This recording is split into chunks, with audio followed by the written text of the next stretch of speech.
Sa paglipas ng panahon, maraming bagay ang nagbabago.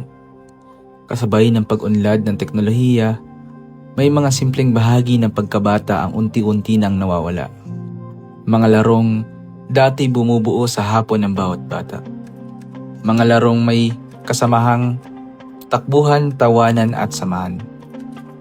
Sa panahon ngayon, ang saya ng pagkabata ay madalas nang napapalitan ng tunog ng notification at liwanag ng cellphone.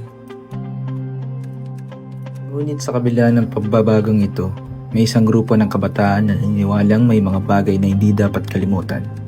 Mga larong hindi lamang bahagi ng nakaraan, kundi bahagi rin ito ng kulturang Pilipino. Ito ang kwento ng laro ng kahapon. Ang laro ng kahapon ay isang proyekto na naglalayong muling ipakilala sa mga bata ang mga tradisyonal na larong Pilipino. Sa simpleng paraan, nais nitong buhayin ang mga larong minsang naging bahagi ng pagkabata ng maraming Pilipino. Hindi lamang ito isang aktibidad, kundi isang paalala na ang kultura ay nabubuhay sa tuwing ito ay naaalala, isinasagawa at ibinabahagi sa iba. Para sa akin, itong MSTP project na to, hindi lang naman siya basta project.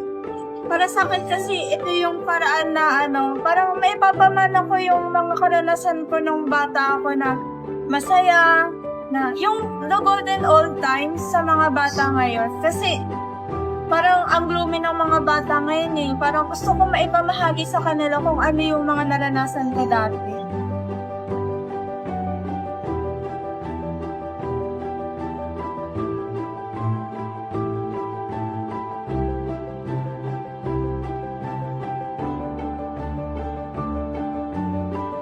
Actually, napansin kasi namin na karamihan sa mga bata ngayon is mas exposed sila sa mga gadget and cellphone, online games, gano'n. Gusto namin ipakita na may saya rin sa laro sa labas, larong Pinoy. At mas may kasamang galaw, teamwork, physical activity, gano'n, pakikipagkapwa-tao. Gusto rin namin makatulong sa pagpapareserba ng kulturang Pilipino.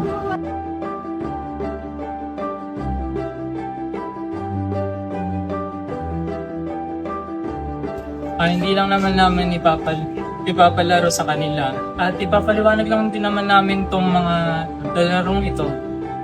Ang kahalagan at natutunan nila sa larong ito. So gusto lang namin ipaliwanag at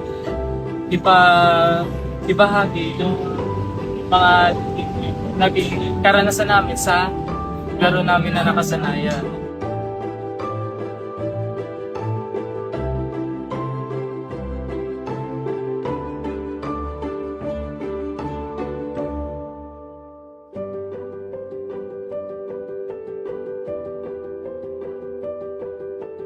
Sa totoo lang, sana mas supportahan pa nilang kanilang mga anak dahil mas na-improve yung physical at mental health ng mga bata. So, hindi lang ito about sa paglalaro sa labas. Ito rin ay mas natututunan rin nila na makasalamuha, gumalang at pahalagaan ang kanilang sariling kultura. Habang nagpapatuloy ang mga laro, mas lalong nahahayag ang tunay na halaga ng proyektong ito. Hindi lamang ito pagbabalik ng lumang laro. Isa rin itong pagbabalik ng koneksyon.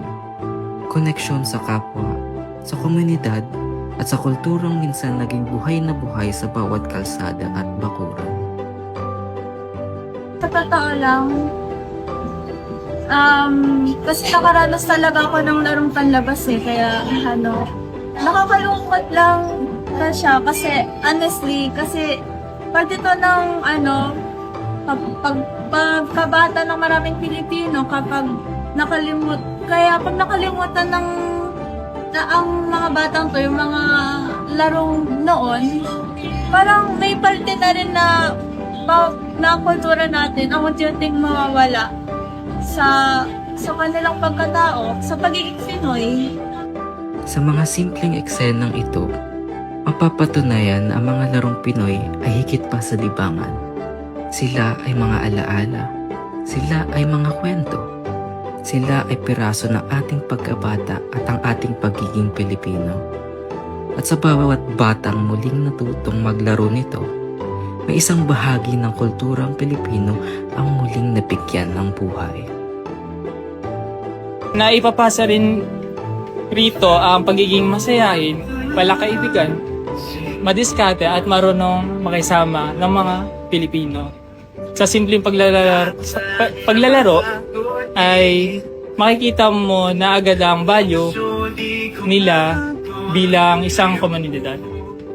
Sa huli, ang laro ng kahapon ay hindi lamang isang proyekto. Isa itong paalala na may mga bagay na dapat manatili sa kabila ng pagbabago ng panahon. Na ang mga larong minsang humuhubog sa ating kabataan ay may kakayahan pa ring humubog sa kabataan ng kasalukuyan. At na sa bawat tawanan, sa bawat takbo, at sa bawat simpleng laro, nananatiling buhay ang kulturang Pilipino.